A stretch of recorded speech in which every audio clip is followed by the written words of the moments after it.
So when most people think of LARPing, they think of a bunch of nerds with foam noodles on sticks beating each other in the park. But really, LARPing is a lot more than that. It's a community where people can come together and they can be whatever they want. When we first started our LARP, people thought that we were a bunch of nerds and they'd make fun of us because at the time we didn't really have costumes. We looked kind of lame. But as we started getting more costumes, getting more involved in it, it evolved. And I remember one moment in particular when there was a guy that came up and he was commenting on our LARP. He came up and he's like, "You know what? This is cool when you look like a bad A, like this guy." And he would point to me in my armor. And really, when you get into LARPing and you actually do what LARPing is, which is just being awesome, it turns into something that people think is awesome. They look at it and they say, "I want to do that." And that's been our goal, is to build a LARP system that is impressive and cool enough that people will want to do it. Sometimes I think that I was born in the wrong century.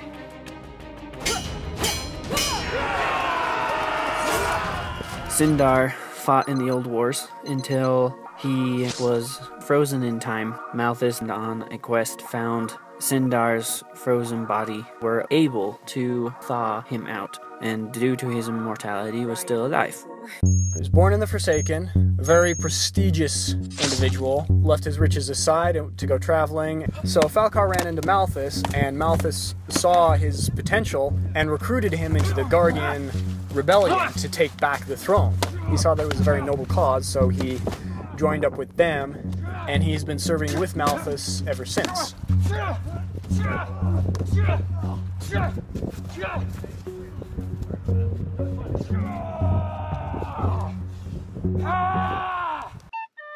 I came from what once was the glorious city of Wengard, a marvelous kingdom comprised of 3 proud races. This wall that marked our border, that's where I worked. Turan Mountains, and there came a horde of dwarves, which broke down the wall and destroyed my nation. And so I travel, working as a minstrel, I who used to keep the most glorious fortress on earth.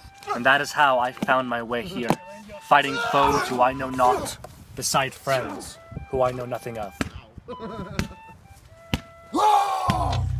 We were forsaken by the Guardians, and the Guardians have deceived you. Long ago, they raised up their glorious empire. Glorious indeed. They pumped themselves up with pride and gathered the wealth according to their whims and fantasies. I gathered the forces of the Forsaken, and we marched into their hall and slaughtered them. But unfortunately, a few of them escaped. They will never rise again. They will fall.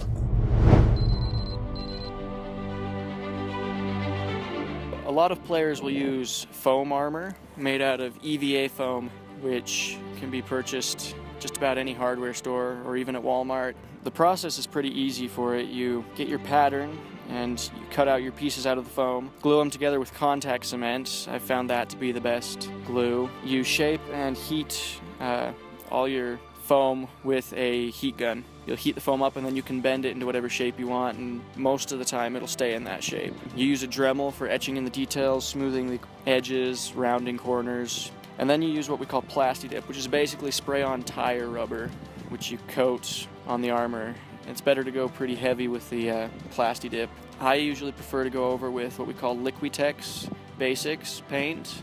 I find that that tends to be the most useful for long-term armor that you want to last. There are some little hidden Easter egg jokes in my armor. On the back of my left shoulder pad, it says, "Lawful good is not lawful nice." This is because my character is a paladin, and a lot of times people think that because you're a paladin and you're a good guy, you're going to be nice to everyone, but my character is definitely not nice in a fight.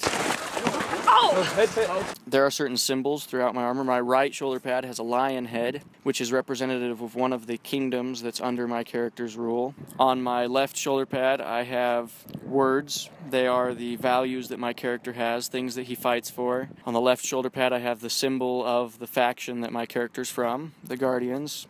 On my helmet, there are certain Celtic symbols. There's the Trinity on one side, which represents the eternities, and in Christian religion, the Godhead. Player starts with 5 basic hit points. And if you wear armor, each piece of armor that you wear adds an additional hit point. In total, a person who's fully armored should have 16 or 17 hit points. Okay, so we play several different scenarios. The most basic being team skirmish. We just are in teams and we fight to the death. We also have capture the flag, which is a lot of fun. It uses bigger teams, and you have to capture the enemy's flag. We play what we call glyph ball, which is basically our rendition of griff ball from the Halo games.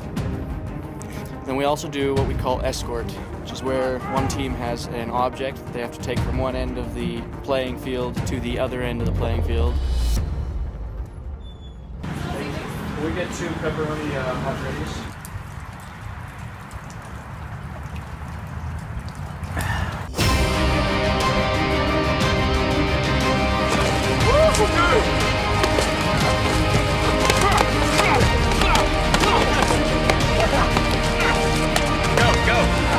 Go! You have to stay together.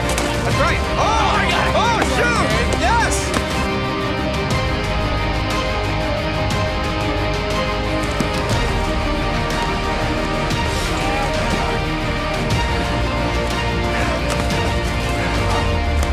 LARPing allows you to be something you're not. It allows you to take maybe character weaknesses that you have and put them in a controlled fictional setting and try to work through stuff. For example, in my life I've dealt with depression a lot, and so in the LARP I've developed my character so that he's a heroic character that people look up to, and I've designed his costume and armor to convey this impressive appearance. And so people see that and they're like, ooh, I want to be like that guy. And so for me, that has helped me work on a character defect that I have of my self-image. And every player has their own reasons for doing it, but at the end of the day, it's a party. LARPing is tons of fun.